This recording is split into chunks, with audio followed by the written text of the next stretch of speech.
رنجو غم مٹانے والے آقا رسول خدا احمد مجتبی صلی اللہ تعالی علیہ وآلہ وسلم نے فرمایا، جو مجھ پر ایک مرتبہ درود پاک پڑھے اللہ پاک اس پر 10 رحمتیں نازل فرمائے گا۔ جو مجھ پر 10 بار درود پاک پڑھے رب کریم اس پر 100 رحمتیں نازل فرمائے گا، اور جو مجھ پر 100 مرتبہ درود پاک پڑھے اللہ پاک اس کی دونوں آنکھوں کے درمیان لکھ دے گا کہ یہ بندہ منافقت اور جہنم کی آگ سے آزاد ہے۔ سبحان اللہ۔ نام حضرت پہ لاکھ بار درود، نام حضرت پر لاکھ بار درود، بے عدد اور بے شمار درود ہم کو پڑھنا خدا نصیب کرے، دم بدم اور بار بار درود۔ مومنو آپ پر پڑھے جاؤ با ادب اور با وقار درود۔ جو محب نبی ہے اے کافی، جو محب نبی ہے اے کافی، چاہیے اس کو بار بار درود۔ ذرا غور کیجئے کہ 100 بار درود پاک پڑھنے میں وقت ہی کتنا لگتا ہے، انعام کتنا بڑا ہے کہ اس کی دونوں آنکھوں کے درمیان یہ لکھ دیا جاتا ہے کہ یہ بندہ منافقت اور جہنم کی آگ سے آزاد ہے۔ الصلاۃ والسلام علیک یا رسول اللہ، یہ بھی درود پاک ہے۔ صلی اللہ تعالی علی محمد صلی اللہ علیہ وسلم، یہ بھی درود پاک ہے۔ آپ اگر شارٹ سے مختصر سے درود پاک پڑھنا شروع کریں تو غالباً 15 سے 20 منٹ میکسیمم آپ کے 100 درود پاک پورے ہو جائیں گے، اور انعام اتنا بڑا۔ میں چوٹ کرنے کے لیے کہتا ہوں، اگر ہمیں یہ کہا جائے کہ جناب 100 بار جو درود پاک پڑھے گا اس کو 10,000 روپے ملیں گے، بندہ کہے یار 15 منٹ میں 10,000 روپے، 1000 بار درود پاک پڑھے گا تو 1,00,000 روپے ملیں گے۔ سبحان اللہ۔ اب دنیا کا اگر کوئی انعام اعلان کر دیا جائے تو سارے ہی لوگ اسے کرنے کے لیے تیار ہو جاتے ہیں۔ یہ آخرت کا کتنا بڑا انعام ہے، ہر درود پر 10 رحمتیں۔ آپ یقین کریں کروڑوں روپے خرچ کر کے بھی ایک رحمت نہیں خریدی جا سکتی، اللہ نہ چاہے جس پر رحمت، کون رحمت لے سکتا ہے؟ مگر درود پاک سبحان اللہ، ہر درود پر رحمتیں برس رہی ہیں۔ اس وقت جو حالات چل رہے ہیں، معاملات چل رہے ہیں، ہم سب چاہتے ہیں ہماری بھی حفاظت رہے، ہمارے بچوں کی، ہمارے کاروبار کی، ہمارے گھر بار کی حفاظت رہے، ہم سفر پر جائیں تو خیر سے جائیں، واپس بھی خیر سے آئیں۔ تو سبحان اللہ، مجھے بتائیے جس پر رحمت الہی برستی رہے تو اس کی کیسی حفاظت ہو جائے گی؟ تو گھر سے نکلے تو درود پڑھیں، سفر میں درود پڑھیں، بچوں کو کہیں کہ وہ گھر پہ درود پاک پڑھیں، تو انشاءاللہ یہ سارا رحمتوں کا حصار جو ہے ہمارے ارد گرد رہے گا۔ اللہ مجھے بھی اور آپ کو بھی کثرت سے درود پاک پڑھنے کی توفیق عطا فرمائے۔ آئیے مل کر محبت کے ساتھ بآواز بلند درود پاک پڑھ لیں۔ صلو علی الحبیب صلی اللہ تعالی علی محمد صلی اللہ علیہ وسلم۔ نبی کی شان میں ہو جس قدر درود پڑھو، محبوں پاؤ گے جنت میں گھر درود پڑھو، 1000 درد کو یہ ایک دوا کفایت ہے، 1000 درد کو یہ ایک دوا کفایت ہے، جو پیش آئے ذرا بھی خطر درود پڑھو۔ ایک بار پھر درود پاک پڑھ لے۔ صلو علی الحبیب صلی اللہ تعالی علی محمد صلی اللہ علیہ وسلم۔ میرے پیارے اسلامی بھائیو، علامہ ابن حجر رحمت اللہ تعالی فرماتے ہیں درود پاک ایک نیکی نہیں ہے۔ سبحان اللہ، ہم درود پڑھتے بعضوں کا سمجھتے ہیں ایک نیکی کمال، یہ کئی نیکیوں کا مجموعہ ہے۔ درود پڑھنے سے ایمان تازہ ہوتا ہے، یہ ایک نیکی۔ درود کی برکت سے نبی پاک علیہ الصلوۃ والسلام پر یقین بڑھتا ہے، یہ دوسری نیکی۔ درود پاک پڑھنے میں تعظیم مصطفیٰ ہے، رسپیکٹ آف رسول اللہ صلی اللہ تعالی علیہ وسلم ہے، یہ تیسری نیکی۔ درود پاک پڑھنے سے آخرت پر ایمان پکا ہوتا ہے، یہ چوتھی نیکی۔ درود پاک میں نبی پاک علیہ الصلوۃ والسلام کے احسانات کا ذکر ہے، یہ پانچویں نیکی، اور درود پاک میں نیکوں کے سردار مکی مدنی تاجدار صلی اللہ تعالی علیہ وسلم کا ذکر ہے، اور نیکوں کے ذکر پر رحمت اترتی ہے، یہ چھٹی نیکی ہے۔ ہائے ہائے، نیکیوں کا انبار لگ جاتا ہے اگر بندہ درود پاک پڑھنے والا بن جائے۔ اللہ مجھے اور آپ کو کثرت سے درود پاک پڑھنے کی توفیق عطا فرمائے۔ ایک بار پھر درود پاک، صلو علی الحبیب صلی اللہ تعالی علی محمد صلی اللہ علیہ وسلم۔ ایک واقعہ بڑا مشہور واقعہ ہے اور قرآنی واقعہ ہے۔ ابراہیم علیہ الصلوۃ والسلام اس کی بات نہیں مانتے تھے، وہ اللہ وحدہ لا شریک کی بات کرتے تھے۔ نمرود خدائی کا دعویٰ کرتا تھا۔ بڑے طویل واقعات ہیں کہ کس طرح نمرود کے دربار میں رہ کر حضرت ابراہیم نے حق کی دعوت دی۔ نمرود نے کہا کہ میں خدا ہوں، تو آپ نے فرمایا خدا تو وہ ہے جو زندہ کرتا ہے۔ تو نمرود نے کیا کیا، ایک بندہ جس کو سزائے موت سنا دی گئی تھی اس کو جیل سے نکال کے رہا کر دیا، کہا دیکھو میں نے بھی زندہ کر دیا، اس کی تو موت لکھی ہوئی تھی نا، سزائے موت ہو گئی تھی، میں نے اس کو فارغ کر دیا۔ آپ نے فرمایا اللہ تو وہ ہے جو موت دیتا ہے، تو اس نے ایک عام بندے کو پکڑا اور اس کو قتل کا حکم دے دیا، اس کو مار دیا، کہا کہ موت تو میں بھی دیتا ہوں۔ حضرت ابراہیم علیہ السلام نے کہا کہ میرا رب وہ ہے جو مشرق سے سورج کو نکال کر مغرب میں طلوع کرتا ہے، اگر تو خدا ہے تو مغرب سے نکال کر دکھا۔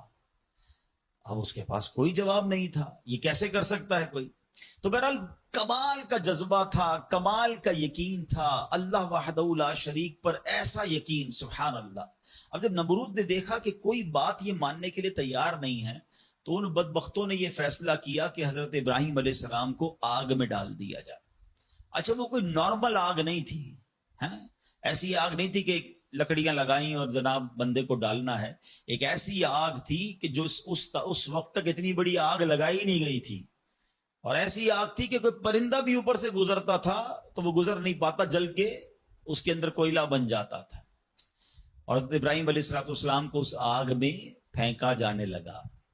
دیکھیں آج بھی اگر کوئی جیل میں قید ہو نا، سزا سنا بھی دی گئی ہو، تو اس کو یقین ہوتا ہے کہ کوئی نہ کوئی راستہ نکل آئے گا، ضمانت ہو جائے گی۔ یہاں تک کہ سزائے موت کے قیدیوں کو بھی یقین ہوتا ہے کہ چلے کوئی نہ کوئی چانس ہوگا، کوئی سزا معاف ہو جائے گی، کوئی عمر قید میں تبدیلی ہو جائے گی۔ سنا ہے پاکستان کی جیلوں میں کئی سال سے لوگ ہیں سزائے موت کے قیدی ہیں، مگر ان کو سزائے موت نہیں ہو رہی، تو کوئی نہ کوئی یقین یا امید رہتی ہے۔ حضرت ابراہیم علیہ السلام کو آگ میں پھینک دیا گیا ہے، اپنی طرف سے اچھال دیا گیا۔ تو جبریل امین آئے اور آ کر کہا کہ اے ابراہیم کوئی حاجت ہے تو بتائیں۔ حضرت ابراہیم علیہ السلام کہتے ہیں مجھے تم سے کوئی حاجت نہیں ہے۔ کہا پھر جس سے حاجت ہے اس کو بتا دینا، اللہ رب العالمین کی بارگاہ میں تو عرض کریں۔ تو آپ نے کہا حسبی من سؤالی علمہ بحالی، اے جبرائیل میں کس حال میں ہوں میرا رب کریم جانتا ہے، اس کا جاننا میرے مانگنے سے بہتر ہے۔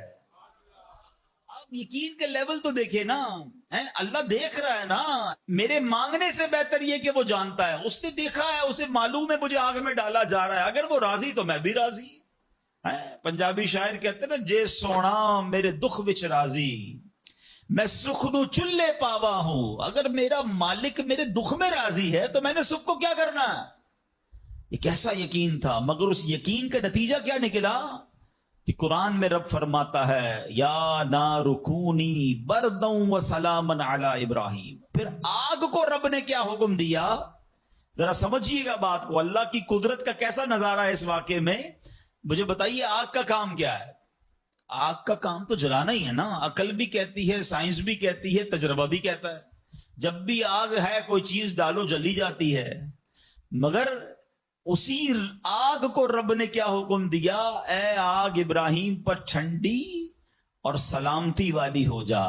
اللہ اکبر۔ حضرت ابراہیم کا ایمان ایسا تھا، یقین ایسا تھا کہ اتنی بڑی آگ جو ہے حضرت ابراہیم کے لیے گلزار بن جاتی ہے، باغ بن جاتی ہے۔ اچھا پھر ہوا کیا کہ نمرود جو ہے